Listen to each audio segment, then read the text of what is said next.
Hey, what is up, everyone? Welcome back to another episode. So today we are talking about recursion. I finally found the videos from the teacher. They're actually very helpful. So um, dumb on me on my part.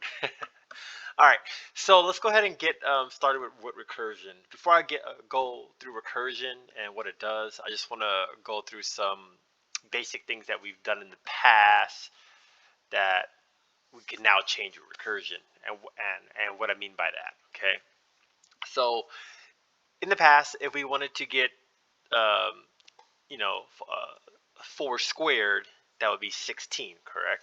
So I created this little uh, CPP file.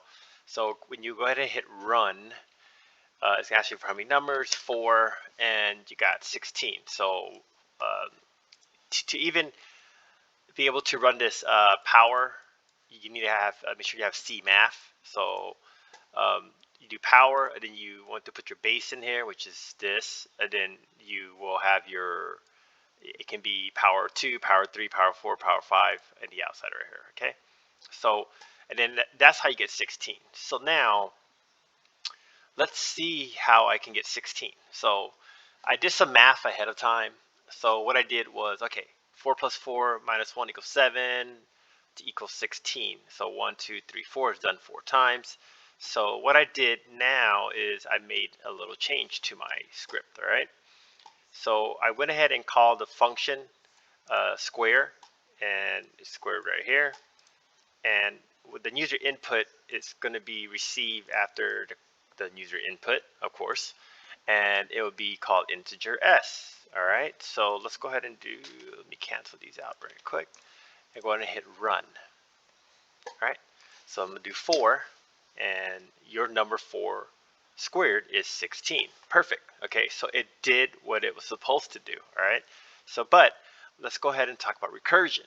So recursion is basically you are running a function into the same function that you're using, but you got to make sure that you give it some if statements.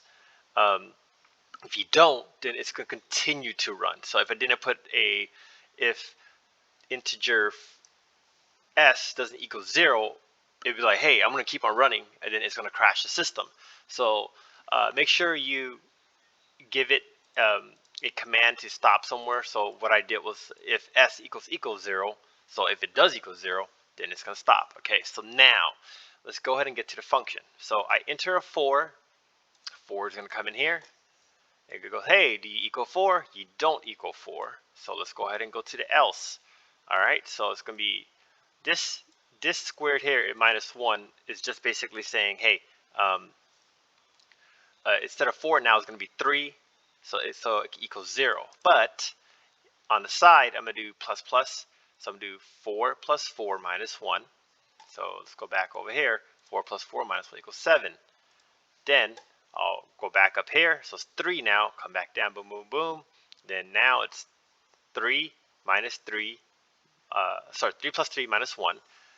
And you got it right here. 3 plus 3 equals 5. Then you go back up here. So now this is 2. So go back up here is 2. So now you have, does it equal 0? Nope. So let's go ahead and run it again. So square. So it's going to be 2 minus 1, which is 1. Go back up. But it's 2 plus 2 minus 1. You go back to decimal. It's 3. And last one but not least is going to be your your 1. So you go back over here. 1. Boom, boom, boom. It does equal 0. Nope. So it comes back down to else and does the math again. So once it's completed with the math, it's going to be, all right, so 7 plus 5 plus 3 plus 1 equals 16. So that's your answer. So let me go ahead and remove these annotations and hit run, and you will see what I mean. So 4. All right, so there you go. So it's going to say, hey, not equal to 4, 0, because it's 4. And before recursion is 4. So not equal to 3 is 0. So I'm just making bookmarks in the code. I like to do this with all my codes because of it's just a lot easier to read and for me to understand and comprehend it a lot easier. So again, 3, nope, nope. All right, this right here, nope, nope, nope. This right here, nope, nope, nope. All right, perfect. So then that's gonna be the answer. If I wanted to, I can also do this, return,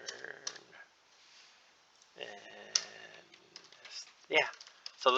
So that's my interpretation of recursion, and basically that's what I did to understand this a little bit easier, because yeah, recursion is kind of confusing at times, because I'm all like, this, just to write this little snippet of code took me about 30 minutes to an hour. I was like, oh, okay, like how do I do this? But I went ahead and started breaking it down by math, like kind of like the pseudocode. And then I was like, oh, okay, so now it makes a little bit of sense. And Dr. Tracy's video was helpful too, so thank you for that. And then she told us to put the X in there.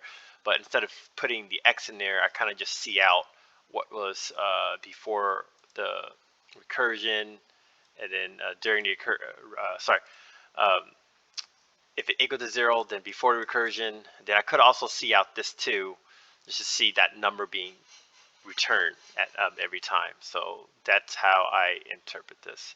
Cool. So hope you guys like this episode, and this class is almost over.